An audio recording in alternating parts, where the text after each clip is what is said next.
a gente falar sobre o tempo de ignorância, nós vamos tentar trazer isso de uma forma em que a gente consiga acompanhar, né? Fazer. Esqueci do fone aqui, do microfone, né? Tentar fazer aí desenvolver uma linha de raciocínio, né? Para a gente entender com um pouco mais de clareza, ou pelo menos tentar entender, se eu puder ser claro. Então, o que seria a ignorância? Então, a ignorância, de uma forma bem resumida, seria o desconhecimento da existência ou ocorrência de algo. Então, eu desconheço alguma coisa porque não existe ninguém ignorante de tudo.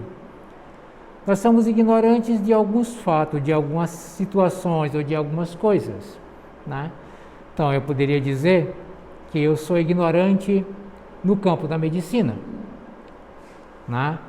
E como tem muita gente que são ignorantes no tocante à questão da tecnologia, da ciência e por aí vai. Mas que tem, muitas vezes, grandes conhecimentos em outros campos da existência. Então, a ignorância nunca é por completo. Ela é com base em algumas situações. Então, existe a ignorância social, que aí são pessoas que têm o não entendimento ou que desconhecem as questões dos direitos e deveres. Nós temos a ignorância intelectual, pessoas desprovidas de cultura e de estudos, são fatores da ignorância. E entre elas, nós temos a ignorância moral, que é onde nós vamos direcionar as nossas linhas, a nossa linha de pensamento.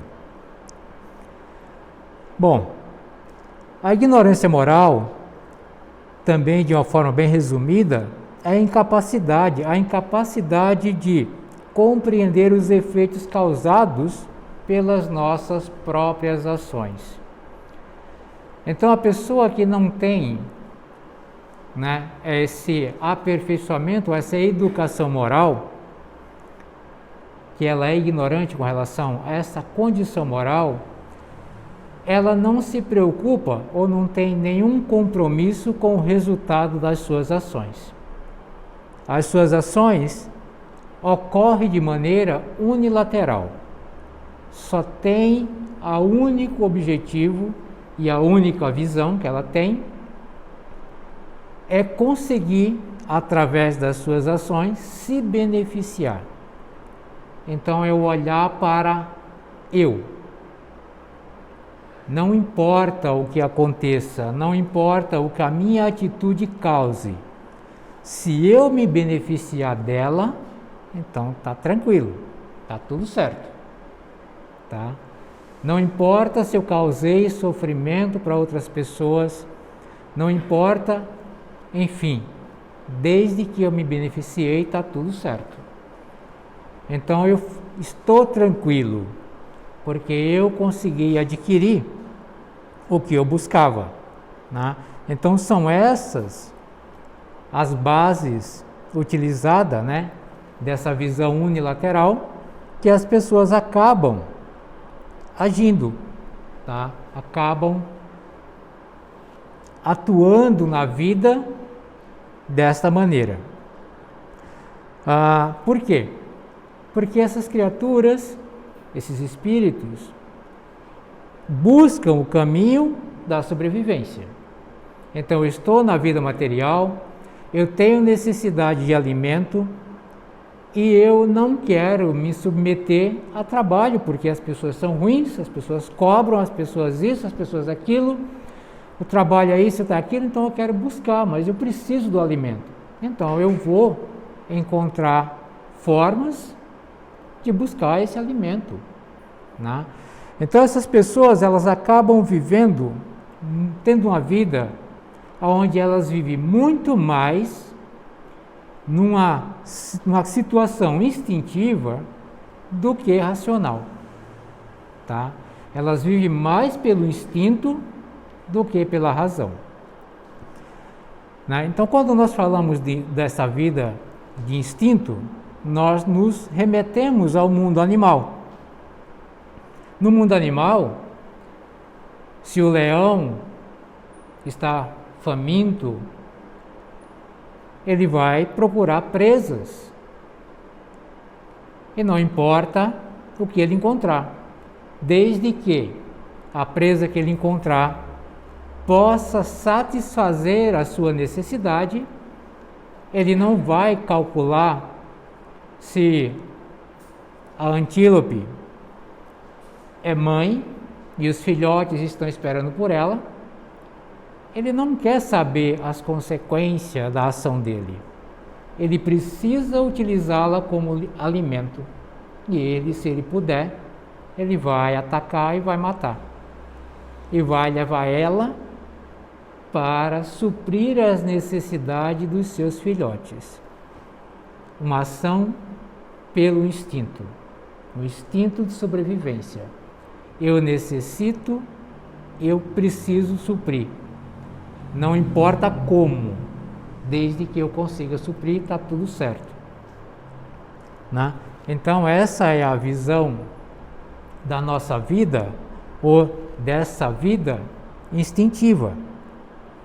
Todos nós temos ainda, vivemos com essa questão do instinto, mas, na grande maioria, de uma forma menor,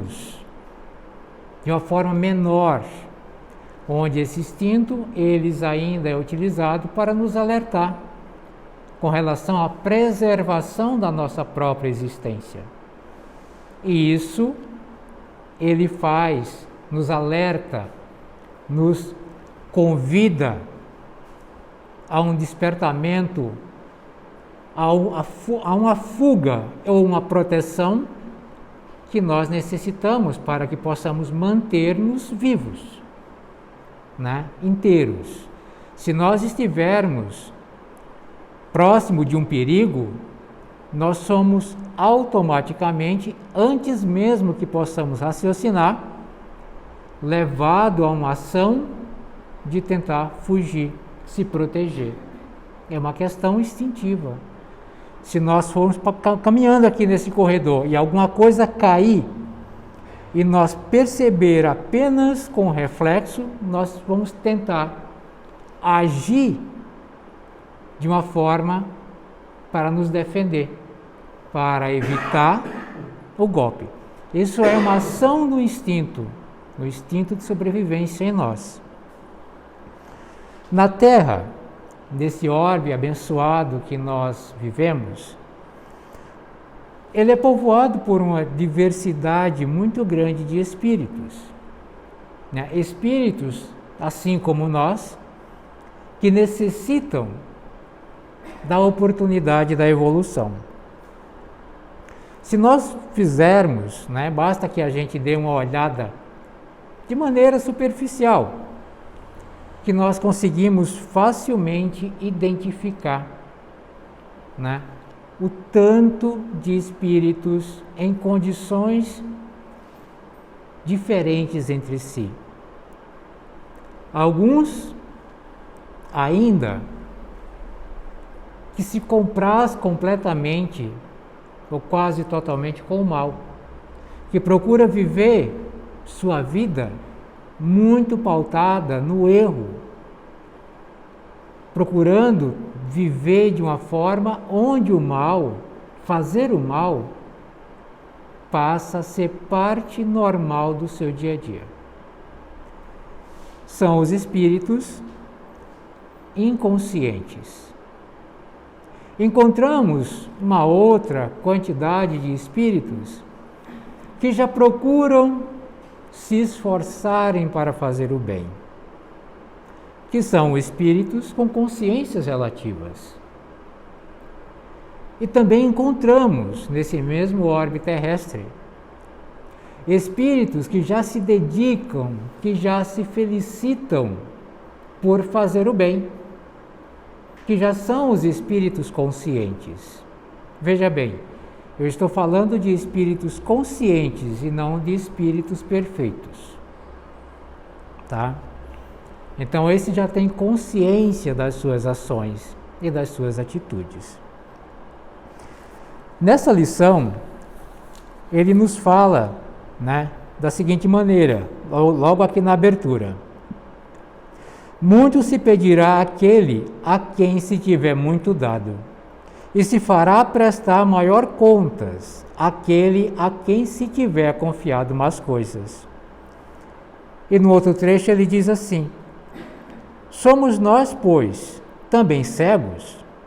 Jesus lhe respondeu: se fosseis cegos, não tereis pecados. Mas agora que dizeis que vedes, e é por isso que vosso pecado permanece em vós. Tá? São passagens do Evangelho, né? Do Evangelho de Lucas, né? E de João, que está aí no nosso Evangelho, que são textos extraídos da Bíblia. Então, logo, por essa condição, né, de compromisso com o bem ou com o mal, é que nós vamos, dia a dia, procurando encontrar a direção que nos leve à nossa própria evolução, à conquista do nosso aperfeiçoamento espiritual, olhando para o espírito e não para o corpo físico. Então, dado essa diversidade na Terra, que nós temos aí, e o que seria, na verdade, né, essa consciência moral. Então, essa consciência, também de uma forma bem resumida, eu diria que é a compreensão dos nossos direitos e deveres como filhos de Deus. Tá? E o que seriam esses nossos direitos? Então seria o direito de liberdade. E o que seria essa liberdade? O nosso livre-arbítrio. Então, através do nosso livre-arbítrio, nós temos a liberdade de pensar, de escolher e de agir. Né? Então nós pensamos de maneira livre o que bem entendermos. Nós decidimos e aceitamos para nós o que bem nos aprover. E agimos conforme desejamos. Nesse sentido, nós somos livres. E o que seria esse nosso dever? O nosso dever seria o dever para com as responsabilidades geradas pelas nossas ações. Nós somos livres para agir, mas temos o dever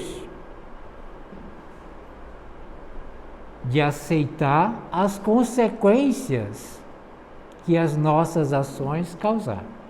Né? Em outras palavras, nós somos livres para semear, mas a semeadura, a colheita, é obrigatória. Iremos colher tão somente aquilo que tivermos plantado. Né? Então, são esses os nossos deveres e as nossas responsabilidades. No grupo dos espíritos inconscientes, nós temos, né, essas criaturas, elas vivem, né, com a visão de uma experiência puramente material. A vida delas é representada unicamente pelas experiências na vida física. Elas não têm uma outra esperança, não têm uma outra visão, nem um outro entendimento. Então, logo, todos os prazeres e todas as satisfações, todas as alegrias, eles procuram aqui. Se a vida para eles é apenas essa, então tudo aquilo que eles acreditam que pode satisfazê-los, eles precisam buscar e vivenciar aqui. E é isso que os nossos irmãos faz constantemente. Então, entre esses, nós temos aí aqueles nossos irmãos que se comprazem com o crime, que buscam vivenciar, né? Se nós olharmos na Terra, nós temos as criaturas cuja sua vida é pautada e voltada para o crime. Então, as suas necessidades, eles buscam por intermédio do crime. Então, se eles precisam de recurso, eles saem em busca, como o leão que precisava de alimento, em busca de uma presa do qual ele possa tirar os recursos que precisam. Não importa para ele se ele encontrar um pai de família e que tentar tirar desse pai de família os bens materiais que ele carregar, os recursos materiais que ele carregar, e se preciso for, eles podem até tirar sua própria vida, sem a preocupação de que na casa daquela família, daquela criatura, existem outros que dependiam dele. Então não se importa ou não tem consciência das consequências, apenas buscando e olhando para a sua necessidade, cometem esses crimes. Num nível um pouco menos grosseiro, nós temos pessoas que aparentam ser boas em alguns pontos, mas que carrega consigo condições que qualquer coisa que os desagrada pode ser um motivo para uma vingança. Então, através daquela ação que o desagradou, já começa a desenvolver pensamentos vingativos e já procuram encontrar alguma oportunidade para que possa se vingar. Então, compromete-se a sua condição e compromete muitas vezes a condição de outras pessoas. Porque essas vinganças, elas podem surgir em muitos aspectos. Pode surgir pelo aspecto da maledicência, da mentira, da calúnia, prejudicando a vida daquela criatura e comprometendo-o ao sofrimento.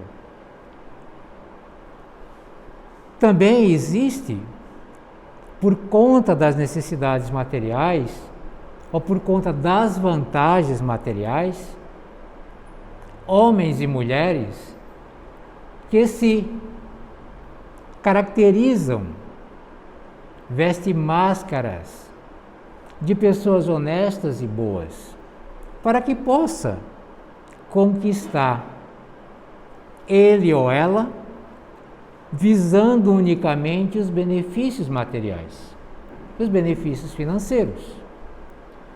Quantas uniões no nosso orbe terrestre não há dentro desse cenário?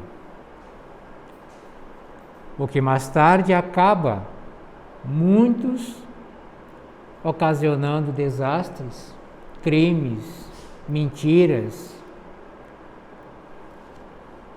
situações muito diversas, causando sofrimento para ambos os lados.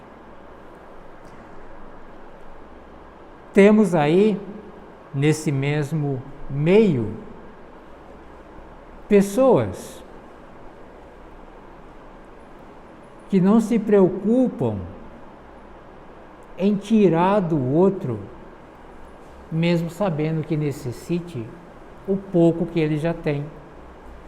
E outros que, tendo muito, não têm a predisposição de compartilhar o mínimo, porque tudo que ele busca é para si. Então, logo, nós conseguimos enxergar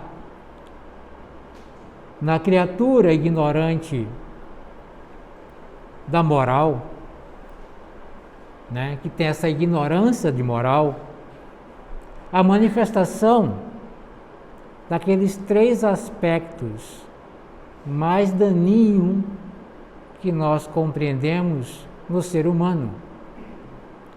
A ignorância, não só a ignorância, mas aí a vaidade, o orgulho, o egoísmo.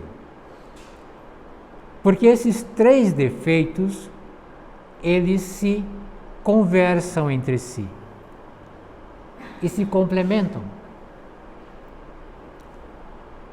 Um dando força para o outro, e o que o leva as pessoas a uma condição muito difícil, socialmente falando.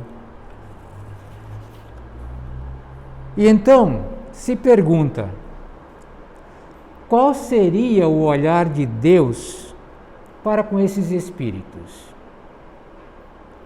Para com esses espíritos que nós descrevemos.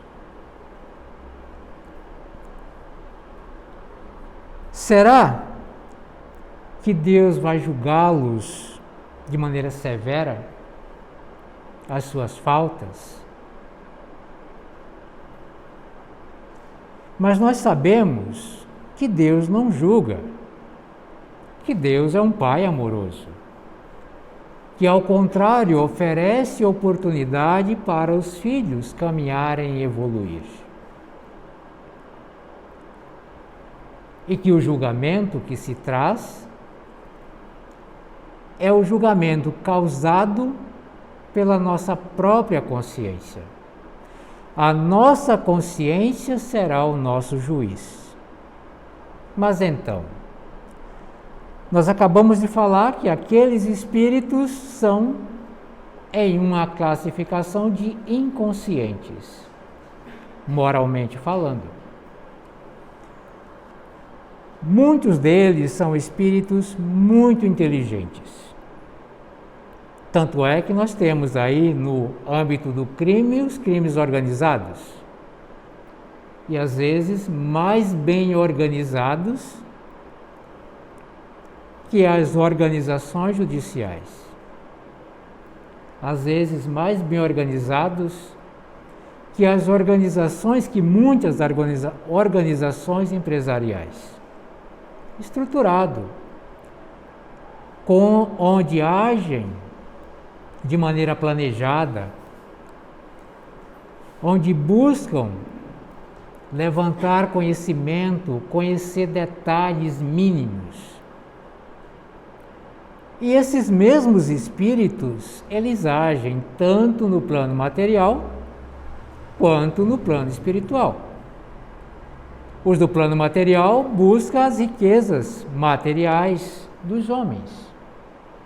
Os do plano espiritual buscam induzi-los a atender-lhes os desejos, através dos processos obsessivos, através das influências, pela afinidade vibratória e principalmente pela ausência da consciência moral, da educação moral do espírito. Isso facilita muito mais ainda essa afinidade e esse comportamento. Bom,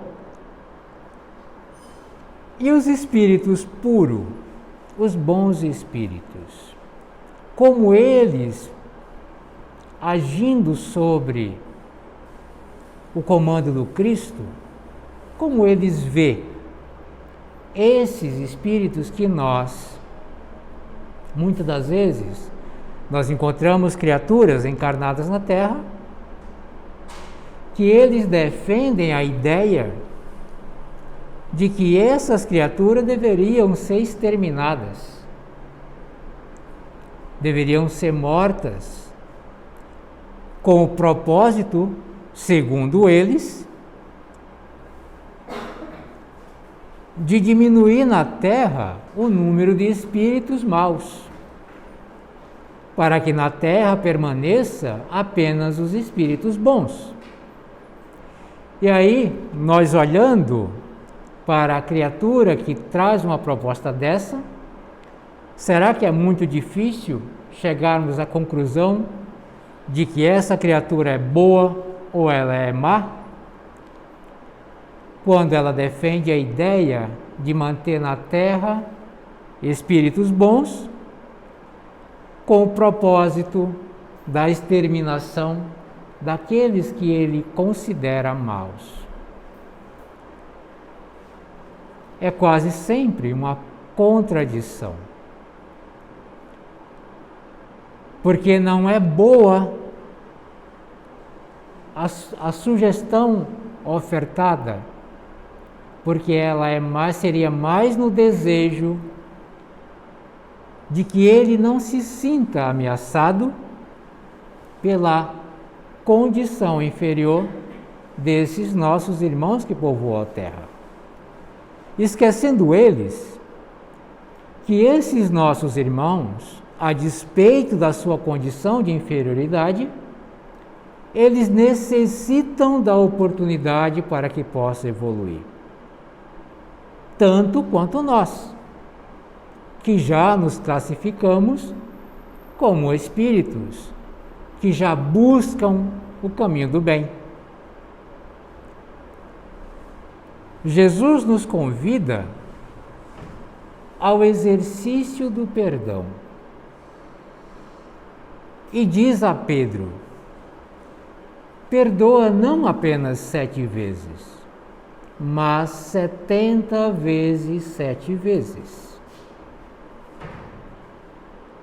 E ainda, para reforçar esse ensinamento,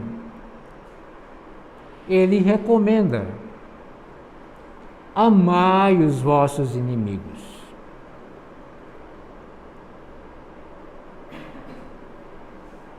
Para que assim possas te libertar, encontrar harmonia e paz para o teu espírito. Porque nós sabemos que cada um assumirá a responsabilidade conforme ele agiu. Colherá a plantação conforme ele plantou. Se a minha plantação for de maldade, não poderei colher amor. E nem poderei colher amor na plantação do meu amigo. Eu vou colher a maldade que eu plantei. Porque através dessa colheita, encontrarei o caminho da minha evolução. E os espíritos bons, eles nos convidam a amar. Porque quando eles acolhem um desses irmãos, um desses espíritos, muito comprometidos pelo mal, eles os envolvem de amor.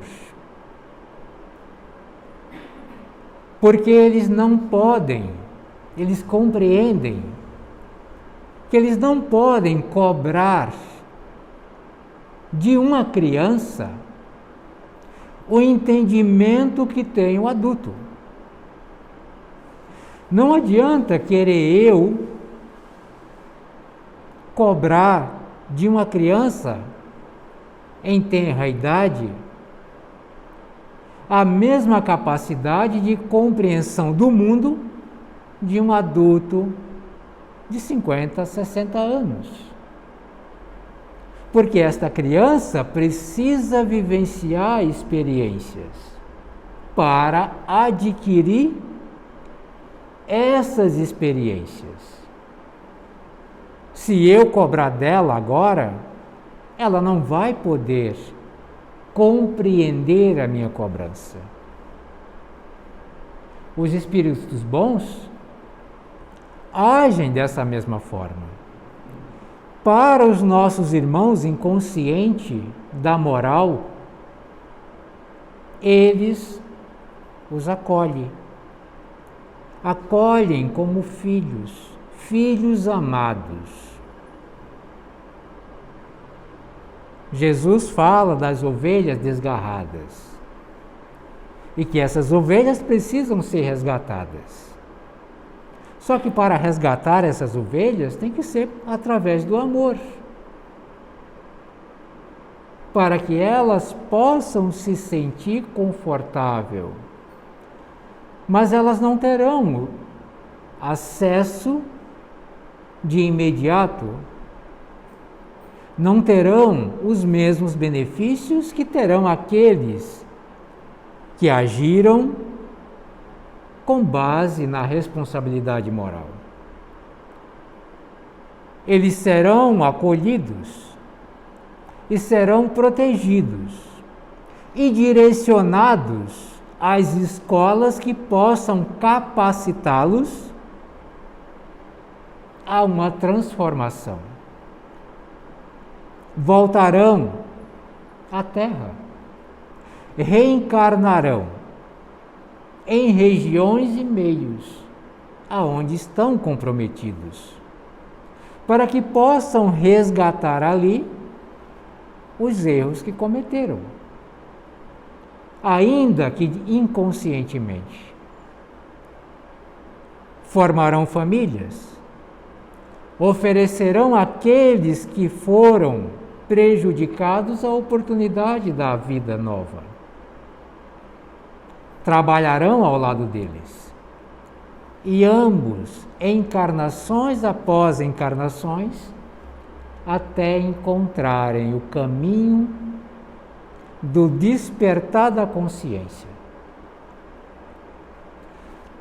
Quando a consciência começa a despertar, aí sim esse espírito começa a entrar no processo de regeneração. Através do despertar da consciência começam a surgir os sentimentos de remorso. E aí o sentimento começa a aparecer, porque até então o sentimento é inexistente. As suas ações são baseadas nas necessidades deles. Os sentimentos para com o outro é inexistente. Então a maldade que a sociedade se assusta, para eles é natural. É natural e comum. Como é natural e comum, o leão ir lá e matar a mãe e deixar os filhotes sozinhos. O leão vai ter consciência ou remorso desse ato? Não. Porque ainda é guiado pelo instinto puro. Então, essa criatura que hoje cometem muitos crimes, que o instinto ainda é muito mais presente do que a consciência ou a razão, ela vai despertar. Um dia. Isso é da lei, porque todos nós estamos em processos evolutivos. E todos nós iremos evoluir, querendo ou não, concordando ou não. Não temos capacidade de mudar as leis de Deus. Nós podemos até evitar o nosso processo evolutivo. Mas evitando esse processo evolutivo, nós vamos apenas alongar um pouco mais o nosso sofrimento. A consciência desperta, o remorso vem à tona. começamos a perceber as nossas responsabilidades, os erros que cometemos. Então entramos no processo de desejar corrigir os nossos erros. No entanto, se esses mesmos erros fossem cometidos pelo espírito consciente, né? Como Jesus nos diz no Evangelho, a quem muito foi dado, muito será pedido. Então, aquele que já tem o despertar da consciência, já não tem mais o direito de cometer esses erros. Porque o prejuízo para ele é muito grande. Por que é grande? Porque ele já tem consciência do prejuízo. Esse outro nosso irmão, ele nem sabe que existe um compromisso espiritual. Ele age dessa forma, inconsciente, instintivamente, porque no seu entender, a vida dele é isso aqui. É só o que ele pode ver e tocar, só o que é palpável. Morreu o corpo, para ele, acabou a vida. Então ele não se importa, dentro desse entendimento, se quando o corpo dele morrer, ele tenha uma dúzia ou 1 milhão de inimigos. Para ele não faz diferença, no entender dele. Porque não tem consciência alguma da visão espiritual. Ele não sabe do compromisso que o espírito adquire. Então age de maneira ignorante. E para esses, o peso é menor. Da mesma forma que nós temos nas nossas leis judiciais, né? O julgamento pelos crimes, né, que são classificados como intencional ou doloso, ou crime passional ou ocasional. No seu julgamento, se o crime é intencional, ele tem um peso.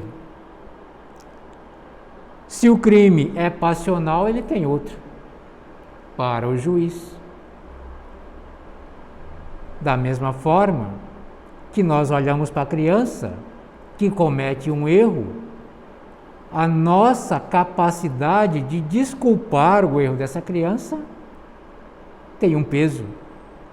Se aquele mesmo erro foi cometido por um adulto, o nosso peso de desculpa é outro. Porque nós agimos com base na condição consciencial que aquele erro foi cometido. E dessa mesma forma, são o peso no nosso processo evolutivo.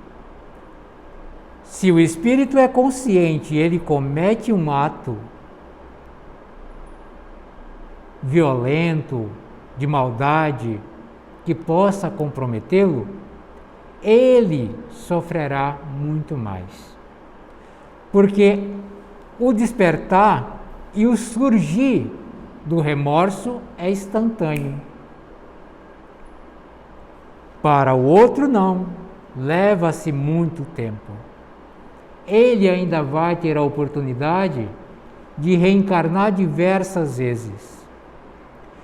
Cada encarnação com o esquecimento da anterior, que vai servindo para ele como processo terapêutico até o despertar da consciência, para que só depois que essa consciência desperte, comece então o processo de resgate. As leis de Deus são muito sábias e muito bem estruturadas. Então, com esses ensinamentos, Jesus nos convida a ter um olhar diferenciado para esses nossos irmãos. Porque muitas das vezes nós os julgamos, porque nós partimos do princípio de que a medida é a medida do nosso conhecimento e do nosso entendimento, ignorando que aqueles espíritos, muitas das vezes, não têm sequer noção da base preliminar do conhecimento que já adquirimos. Muitas das vezes, aqueles espíritos, eles não têm a menor noção da existência de uma vida espiritual. Mas nós queremos julgá-los com base no nosso conhecimento. E aí nós já classificamos e nós já, muitas das vezes, até definimos as próximas encarnações dele. Às vezes, o lugar onde eles vão estacionar quando desencarnarem, quem somos nós? Quando, na verdade, a nossa ação deveria ser pela misericórdia, compreendendo-os, respeitando as suas condições. É bem verdade que quando somos atingidos por um desses nossos irmãos, às vezes nos falta a capacidade de permitir que o amor venha à tona, de permitir que o perdão seja o peso que devemos utilizar. Nós nos revoltamos pela nossa condição também. No entanto, Jesus, no seu exemplo maior, que deixou para nós, pendurado na cruz, ele diz: Pai, os perdoa, porque eles não sabem o que estão fazendo. Nessas palavras, dizia Jesus: Pai, os perdoe, os desculpe, porque eles não têm a menor consciência do compromisso espiritual que estão adquirindo com essa ação. Com isso, Jesus que deu exemplos, suas lições foram os exemplos. Deixa para nós esses exemplos, para que nós possamos praticar nessas nossas experiências abençoadas que Deus nos oferece para que possamos evoluir. E aos poucos poder nos libertar dos nossos defeitos. Porque hoje somos nós que estamos aqui e que muitas vezes nos classificamos como pessoas boas. Mas no passado, possivelmente, estivemos nós na condição que esses irmãos estão hoje. Estivemos nós na condição desses irmãos que nós julgamos criminosos e maus. Então meditemos sobre esses convites do Cristo para que possamos desenvolver em nossos corações possibilidades maiores para que a luz encontre lugar definitivo nos nossos espíritos. Que Jesus abençoe a cada um de nós. Mestre de amor,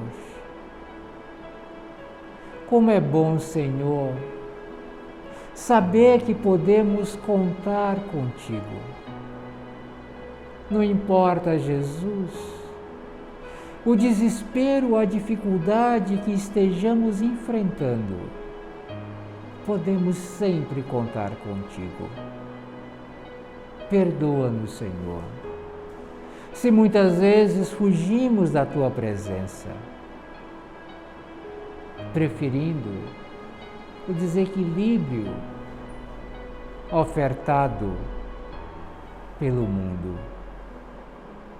E que depois, Senhor, nos arrependemos, te pedimos perdão, te pedimos colo,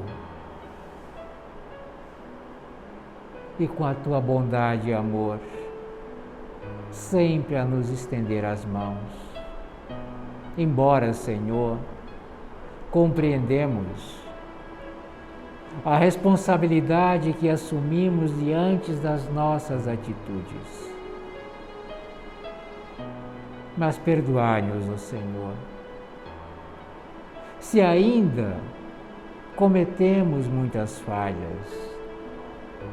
Dai-nos, ó Jesus, o incentivo e o entendimento para que possamos, Senhor, buscar a cada dia melhorar, ainda que seja um pouquinho, para que as nossas ações estejam mais próximas das recomendadas por Ti. Mestre querido, nós te pedimos, Senhor, para que seja cada dia o nosso orientador, o nosso professor, o nosso mestre, o nosso guia. Pois que guiado por Ti, Senhor, iremos certamente vencer as inferioridades que ainda habitam os nossos espíritos. Mestre querido, queremos também, Jesus, a Ti rogar, Senhor, em benefício desta casa, pedindo, Jesus, para que derrame sobre esta casa a Tua luz e que a envolva no Teu amor, acolhendo, Senhor, a todos quanto aqui vierem ao Teu encontro. Nós te pedimos, Jesus, para que envolva o nosso orbe terrestre na Tua divina luz e no Teu amor. Para que acolha no Teu coração, Senhor, os nossos irmãos que encontram-se nos hospitais. Para que envolva, Senhor, no Teu coração os nossos irmãos que encontram-se enfermos em seus lares. Para que envolva, Jesus, e para que console as famílias onde seus membros queridos, por necessidade, partiram pelo expresso do desencarne. Querido Mestre amado, nós também te pedimos, Senhor, para que abençoe as equipes médicas que trabalham, Jesus, com o propósito de aliviar o sofrimento dos nossos irmãos. Para que abençoe, Senhor, e proteja as falanges de espíritos dedicados ao bem, que trabalham em benefício da terra, que auxiliam a humanidade nos seus caminhos evolutivos. Ainda te pedimos, Jesus, para que abençoe e proteja os nossos lares, que envolva no Teu amor a todos aqueles que convivem conosco, que abençoe, Senhor, os nossos amigos e irmãos, que abençoe, Senhor, os nossos inimigos, que possas, Mestre, a esses, envolvê-los no teu amor. Jesus, orienta-nos, Senhor, nos caminhos da luz e esteja sempre presente em nossos corações. Que assim seja.